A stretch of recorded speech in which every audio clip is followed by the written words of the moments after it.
Hey everyone, today we're going to take a look at the Hasbro Star Wars Black Series Rocket Launcher Trooper 6-inch action figure. Shout out to my friend Kenny who's lending me this figure for the review. And as always, please like, share, comment, subscribe, or even hit that super thanks button. I do appreciate all engagement on my channel. This figure comes from the Gaming Grades range, and there's a render of the figure holding his rocket launcher on the front of the box.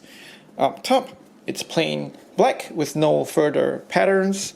Down to the bottom of the box, some product information, and on the side, artwork of the trooper holding his launcher, and on the back of the box, description of the trooper over here being specialized forces with a small rocket launcher.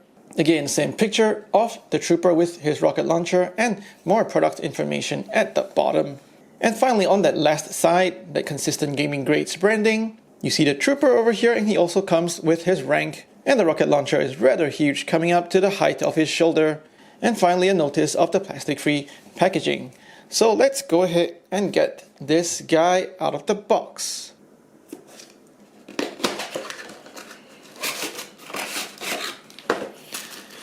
The cardboard insert holds the main figure and his weapons. The main figure is wrapped in tracing paper with Star Wars logo and the Gaming Grades logo. Unwrapping the figure, and this is what he looks like. And next up, we're taking out his weapon in the smaller bag.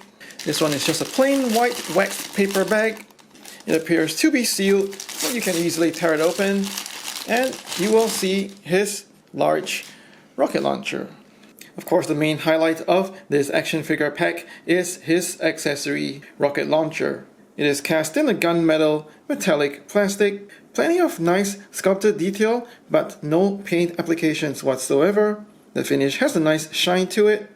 A closer look at some of the details and you will see that there are a couple of strengthening ribs all the way down the entire rocket launcher. It comes with a supporting handle and of course the trigger grip. And there's a stand separately behind the trigger grip. There's also a scope up top and some sort of reloading mechanism over here. And finally, at the back, there is a cage to sort of contain the back blast. Similarly nice details on the other side. And even though he comes with a supporting stand, there's no good way to display the rocket or balance it in this position. It simply falls over. So the best way is probably just to display it standing on its own cage.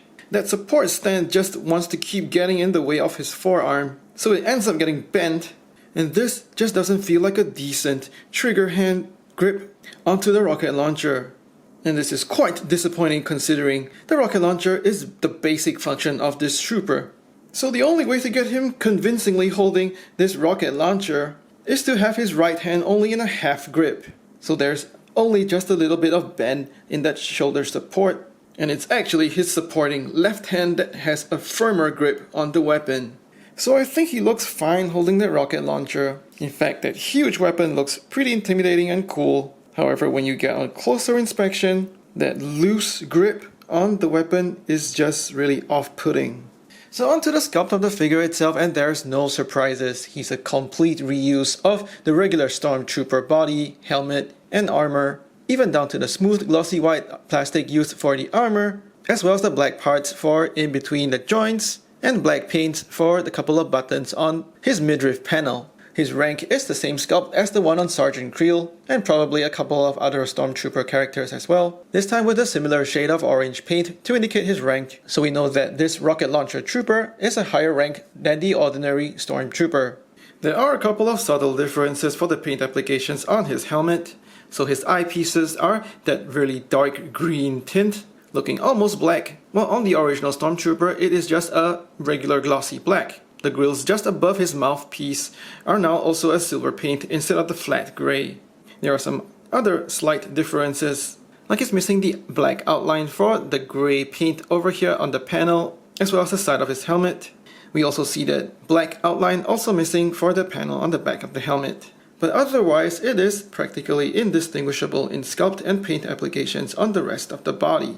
Zipping down to his lower body, and once again, practically zero difference, even down to that similar paint applications for the bottom of his boot. And just one more point about his rank, it doesn't come with an underarm band. so you're free to swing it and wiggle it as you articulate his arm.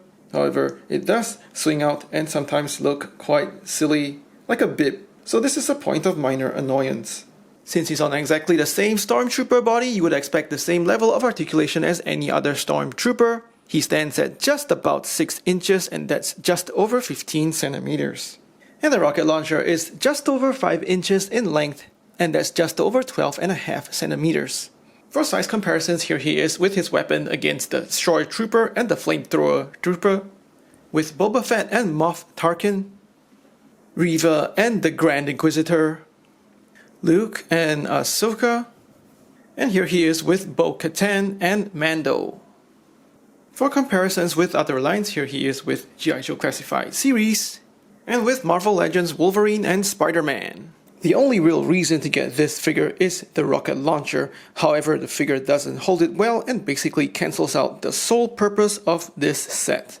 You factor in the increased price point, costing almost as much as a deluxe figure, and this set represents little value considering 95% of it is reused parts. This continues a worrying trend of Hasbro employing too much reuse, especially in an economic downturn, and this likely leads to a spiral effect of making it even harder to keep collectors engaged. Hasbro should know that fans would already have a couple of Stormtroopers in their collection and should have simply just released a weapon or accessory pack to add variations to the army. I simply cannot recommend this set, except maybe on deep clearance. Please like and share this video, let me know what you think in the comments below, subscribe to my channel, or even hit that super thanks button. Thanks for watching, take care and stay safe.